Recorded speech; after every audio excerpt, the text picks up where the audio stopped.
오신 여러분을 주님의 이름 환영하고 축복합니다. 네, 우리 예배를 우리가 말씀을 나누기 전에 우리 잠시 인사하실 텐데요. 세상에서 정말 귀한 분들이 이 자리에 오신 줄로 믿습니다. 네, 그래서 우리 양옆에 앞뒤에 계신 분들에게 제 앞에, 뒤에, 옆에 앉아주셔서 영광입니다. 우리 같이 인사하겠습니다.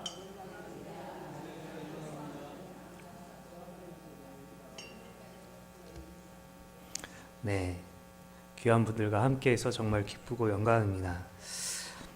예전에 제가 중등부 이 아이들과 필리핀 단기 선교를 간 적이 있습니다. 이 아이들이 열심히 준비한 공연을 하고 그 뒤에 이제 영어와 이 따갈로그어로 아이들이 이제 복음을 이렇게 전했습니다.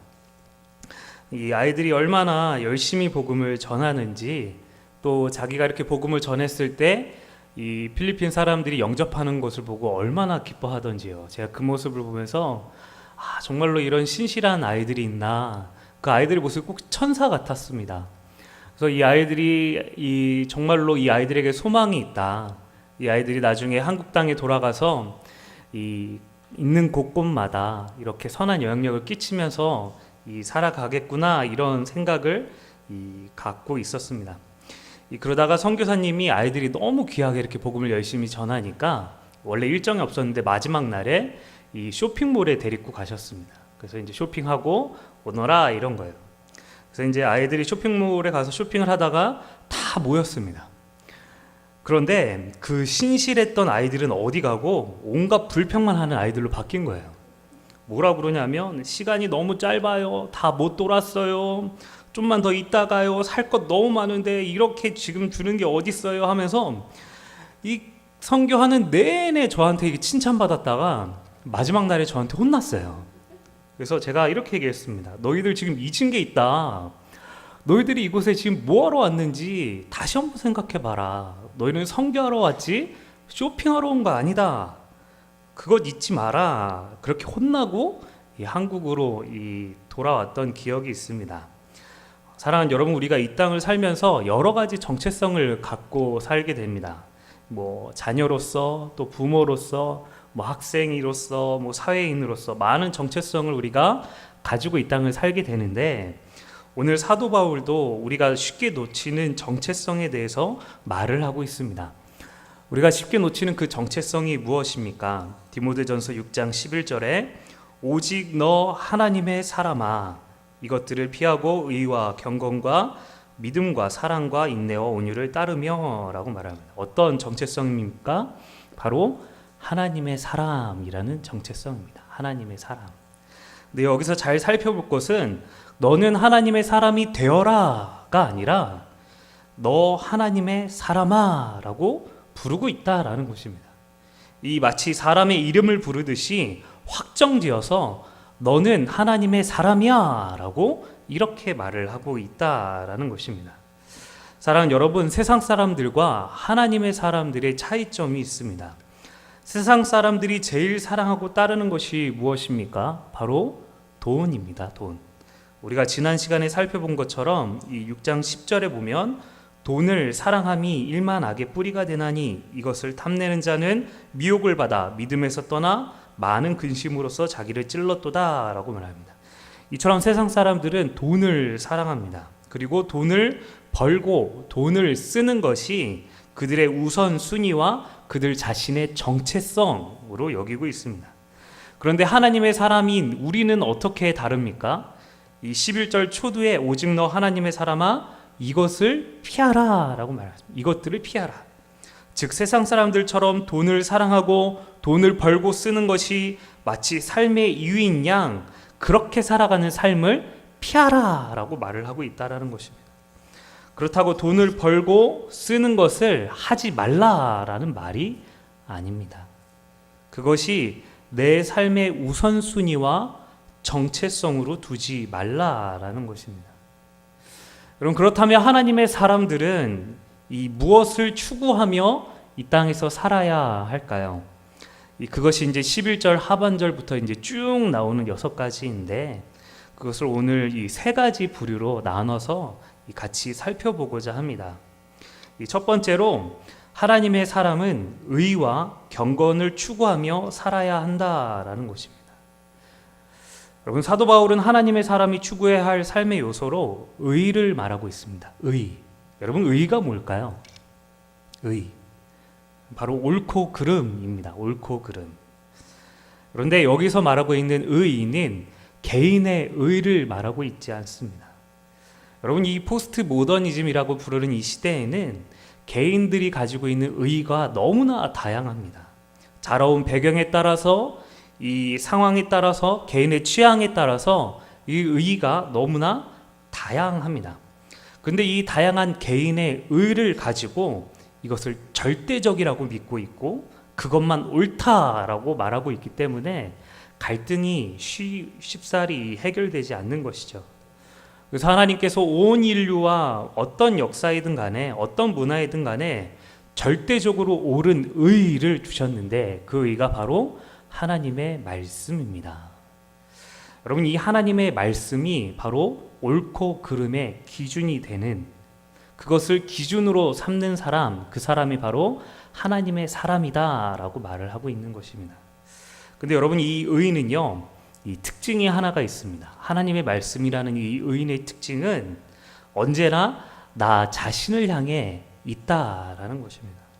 타인을 향해서 이것 고치고 저것 고쳐라 라고 이렇게 하는 것이 아니라 언제나 나를 향해 있고 나를 고치라고 이 의는, 이 말씀은 말하고 있다라는 것입니다.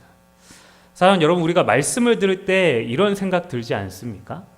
아, 이 말씀은 이 사람이 좀 들었어야 되는데, 이 사람이 듣고 좀 고쳤어야 되는데, 이런 생각이 들지 않습니까? 또 혹은 당신 오늘 그 말씀 들었어? 그러니까 좀 고쳐! 말씀이 그러잖아! 막 이렇게, 이런 마음이 들죠.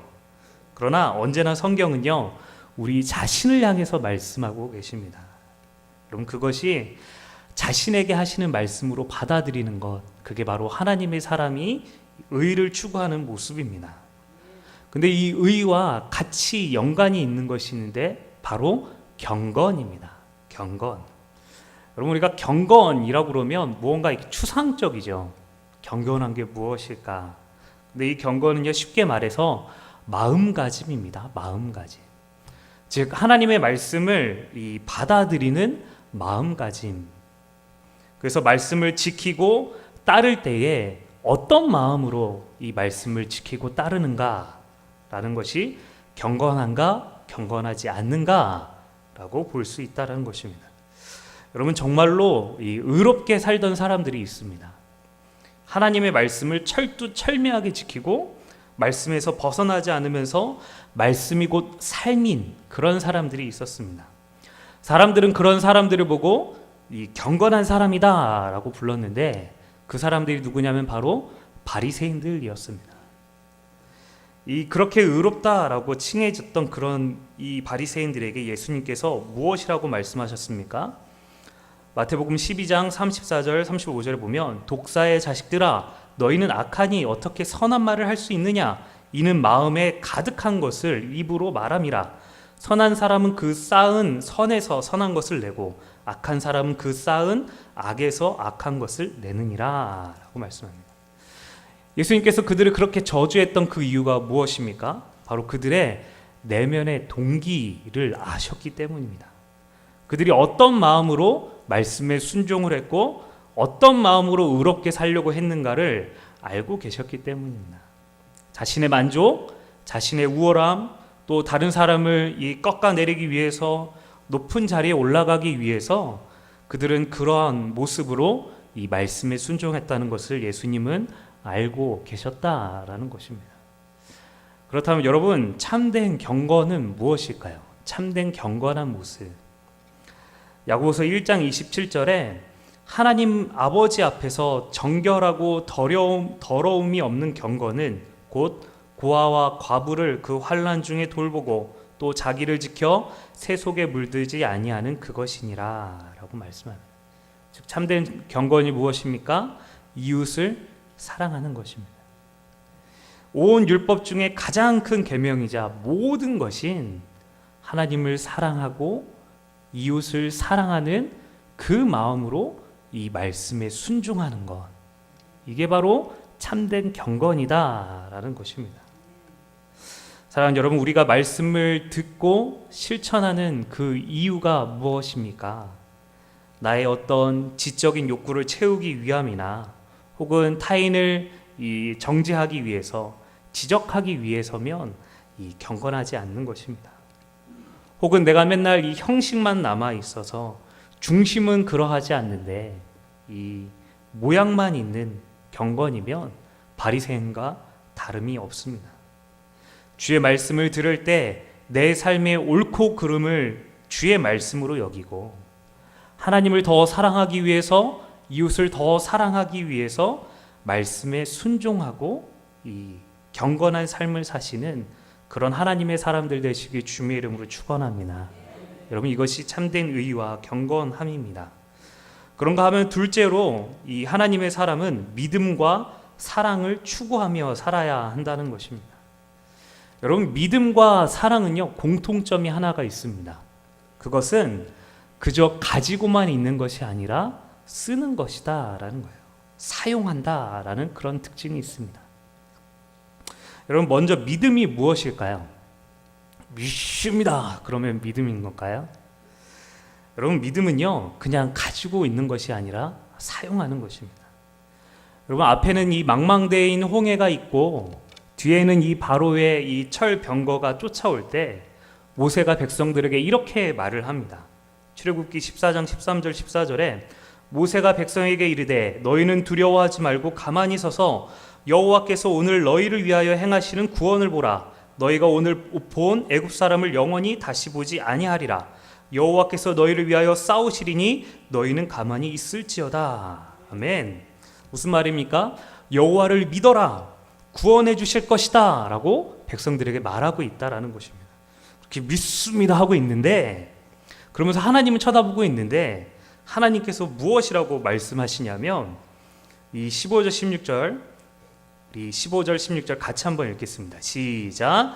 여호와께서 모세에게 이르시되 너는 어찌하여 내게 부르짖느냐. 이스라엘 자손에게 명령하여 앞으로 나아가게 하고 지팡이를 들고 손을 바다 위로 내밀어 그것이 갈라지게 하라. 이스라엘 자손이 바다 가운데서 마른 땅으로 행하리라. 아멘. 여러분, 그렇게 믿습니다 하고 있는데 하나님께서 오히려 왜 나한테 이렇게 말하고 있느냐라고 대답하신다라는 거예요. 네 손에 뭐가 들려 있느냐? 지팡이 아니냐? 그 지팡이 내밀어서 홍해를 갈라라 라고 오히려 모세에게 말씀하고 있다는 것입니다. 여러분, 근데 이 지팡이가 어떤 지팡이냐면 하나님께서 모세를 통해 기적을 일으키실 때마다 이 사용하게 하셨던 이 지팡이입니다. 즉 이 지팡이는요, 하나님의 역사와 기적을 함께한 이 모세의 이 믿음의 상징인 거예요. 믿음의 상징. 그래서 하나님께서 지금 이 어려운 때에 모세에게 뭐라고 있냐면 네가 지금까지 나와 함께했던 그 기적이 여기에 있지 않느냐. 그럼 이때에 믿습니다 하고 가만히 있지 말고 이 믿음으로 한번 내봐라. 믿음 한번 보여봐라. 믿음 한번 써봐라. 나를 믿고 믿음으로 행동해봐라. 그러면 내가 너를 도와주겠다라고 말씀하시는 것입니다. 여러분, 그럴 때에 홍해가 갈라지게 된 것입니다. 사랑하는 여러분, 성경에 믿음만 가지고만 있다고 해서 기적이 일어난 적은 없습니다. 전부 다 믿음을 사용했던 거예요. 사용했던 거. 여러분, 이 다니엘이 하나님께서 자신을 지켜주신다는 것을 믿었습니다. 그래서 그 믿음을 가지고 매일매일 이 이스라엘을 향해서 기도를 했습니다. 그가 그 믿음을 그냥 가지고만 있고 사용하지 않았다면 기도하지 않았겠죠. 근데 그 믿음을 가지고 담대하게 쓰는 거예요. 이렇게 기도해도 하나님께서 날 지켜주실 것이다 하면서 쓰는 거예요. 그랬을 때 그가 사자굴에 있을 때도 하나님께서 사자의 입을 막으시는 그런 기적을 경험하게 됩니다. 또 다니엘의 세 친구들도 믿음만 그저 가지고 가만히 있었다면 이 그냥 신상 앞에 절할 수밖에 없었을 것입니다. 그러나 그들은 믿음을 가지고 써서 담대하게 절하지 않고 담대하게 말한 거예요. 하나님 외에 절할 일은 없습니다. 그랬을 때에 그들은 풀무불에서도 안전하게 거할 수 있게 된 것입니다. 사랑하는 여러분, 왜 내 삶 속에 기적이 일어나지 않는가? 이런 생각을 하고 계십니까? 여러분, 믿음을 사용하시길 바랍니다. 믿음을 쓰시기를 바랍니다. 여러분, 그럴 때에 우리 삶 가운데 기적이 일어나게 되는 것입니다. 여러분, 믿음이 그렇다면 사랑도 마찬가지입니다. 사랑도요, 쓰는 것이에요. 여러분, 제가 정말 좋아하는 영화 중에 에반 올마이티라는 영화가 있습니다. 그 영화에는 늘 우리 가족이 사랑하게 해주세요 라고 이렇게 기도하는 한 아내가 나옵니다. 그런데 그 기도와는 너무나 거리가 먼 힘든 일이 막 일어나니까 이 아내는 자신의 자녀들을 데리고 남편을 떠나서 이 자신의 집으로, 이 자신의 부모님이 있는 곳으로 떠나가게 됩니다. 이렇게 떠나가는 중에 이 한 식당에서 식사를 하고 있는데 거기에서 종업원으로 변장한 하나님을 만나게 됩니다. 그래서 이 종업원에게 이 아내가 속에 있는 얘기 다 얘기하는 거예요. 그러자 이 종업원으로 변한 하나님께서 이런 말씀을 합니다. 부인, 하나님께 능력을 달라라고 말을 하면 하나님께서 능력을 주실까요? 아니면 능력을 발휘할 수 있는 기회를 주실까요? 마찬가지로 하나님께서 하나님 보고 사랑을 달라 하면 하나님께서 사랑을 주실까요? 아니면 사랑할 수 있는 기회를 주실까요? 이렇게 말을 하는 거예요. 그래서 그 아내가 그 말을 듣고 아, 이게 내가 사랑해야 될 기회를 주신 거구나 깨닫고 다시 남편에게 돌아가게 됩니다. 사랑하는 여러분, 사랑은요, 그저 속으로만 가지고 있는 것이 아닙니다. 말만 하는 것이 사랑이 아닙니다. 사랑은요, 쓰는 것입니다. 사용하는 거예요. 사랑하는 여러분, 이 사랑을 여러분의 가족에게 쓰시길 바랍니다. 여러분, 저도 참 쉽지 않아요. 뭐 바쁘다고 하면서 물론 정말 사랑하는데 잘 표현하지 못하고 잘 쓰지 못합니다. 그러나 여러분, 사랑은요, 그저 가지고만 있는 것이 아니라 사용하는 것입니다. 여러분, 그럴 때에 그 사랑이 전해지는 것이고 빛이 나게 된다는 것입니다. 여러분, 이 사랑을 교우들에게 쓰시기를 바랍니다. 교우들을 볼 때 의무와 책임만 서로에게 요구하고 부과하는 것이 아니라 사랑을 우리가 쓰는 것이에요. 여러분, 그게 오늘 하나님의 사람의 모습이다라고 성경은 말하고 있습니다. 하나님의 사랑은 믿음과 사랑을 쓰는 자들입니다. 여러분, 그럴 때에 여러분 삶 속에서 기적과 사랑이 가득하게 될 줄로 믿습니다. 여러분, 마지막으로 하나님의 사람은 인내하며 온유해야 합니다. 여러분, 이 인내와 온유에도 공통점이 있습니다. 그것은요, 참는 것입니다. 참고 견디는 것. 여러분, 인내는 힘든 상황을 참는 것입니다. 힘든 상황을. 또 온유는 힘든 사람들을 참는 것이에요. 힘든 사람들. 여러분, 힘든 상황이든 힘든 사람이든 힘든 것을 좋아하는 사람은 아무도 없습니다. 그런데 왜 성경은 오늘 우리에게 힘든 것을 참으라고 말할까요? 여러분, 이 힘든 것을 참는 것이 우리를 온전케 하기 때문입니다. 야고보서 1장 4절, 인내를 온전히 이루라. 이는 너희로 온전하고 구비하여 조금도 부족함이 없게 하려 함이라. 우리가 하나님의 사람으로서 그 정체성으로 조금도 부족함이 없도록 우리를 훈련시키는 것이 바로 이 힘듦을 참아내는 것이다 라는 거예요. 여러분, 우리가 온실 속에 살 때는요, 우리는 온전한 신앙인 것 같아요. 갈등도 없고 어려움도 없으면 우리는 정말로 신앙이 좋은 하나님의 사람으로서 조금도 부족함이 없어 보이는 그런 삶을 삽니다. 그러나 우리 삶 가운데 어려움이 찾아오고 우리를 어렵게 하는 사람들이 나타나게 되면 그제서야 나의 본 신앙, 본 모습을 보게 되는 것입니다. 사랑하지 못하고 인내하지 못하며 온유하게 대하지 못하는 나의 모습이 드러나게 된다라는 것입니다. 그래서 그런 힘듦으로 하나님의 사람으로서 부족함이 없도록 온전케 하기 위하여서 하나님께서는 우리에게 이 어려움을 단련하게 하십니다. 여러분, 세상 사람들은요, 이 어려움이 오면 피하려고만 합니다. 나를 힘들게 하는 사람이면 안 보면 그만이다 라고 생각해요. 그것이 나의 친구이든 나의 가족이든 나를 힘들게 하면 안 보려고 해요. 또 이 힘든 상황이 나에게 찾아오게 되면 그것을 다른 사람의 탓으로 돌려버립니다. 너 때문에 그래. 너로 인해서 일어난 일이야. 그런데 그 힘듦을 자신이 감당해야 될 때가 오면 그것을 피하기 위해서 회피하고 숨거나 혹은 이 갈등이 최고에 다다를 때는 자신의 목숨을 끊어버리게 됩니다. 그러나 하나님의 사람은 그렇지 않습니다. 그 힘든 상황을 참고 견뎌내며 그렇게 힘들게 하는 사람에게 끝까지 온유하게 대하는 것입니다. 여러분, 그것이 누가 쉽다고 말할 수 있을까요? 여러분, 그 힘듦을 참아내는 것은 한숨과 눈물이 끊이지 않는 길입니다. 늘 괴롭고 마음이 찢어지고 자존심을 내던져야만 하는 그런 어려운 길입니다. 여러분, 그러나 그렇게 어려운 길임에도 불구하고 왜 우리가 이 힘듦을 감당해야 하냐면 갈라디아서 6장 9절에 우리가 선을 행하되 낙심하지 말지니 포기하지 아니하면 때가 이름에 거두리라. 히브리서 10장 36절에 너희에게 인내가 필요함은 너희가 하나님의 뜻을 행한 후에 약속하신 것을 받기 위함이라. 아멘. 여러분, 농부가 1년 동안 이 농사를 하면서 수많은 어려움이 찾아옵니다. 그럴 때마다 그 어려움을 피하거나 외면하지 않고 고생하고 수고하고 땀을 흘리고 힘에 지난 애를 쓰는 이유가 무엇입니까? 이 고생 끝에 기쁨이 찾아올 것을 알기 때문에.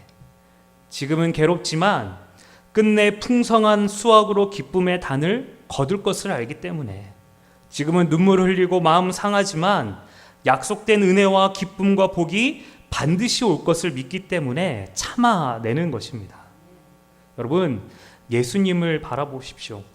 예수님도 감당해야 될 그 고난을 어떻게 참고 견디셨습니까?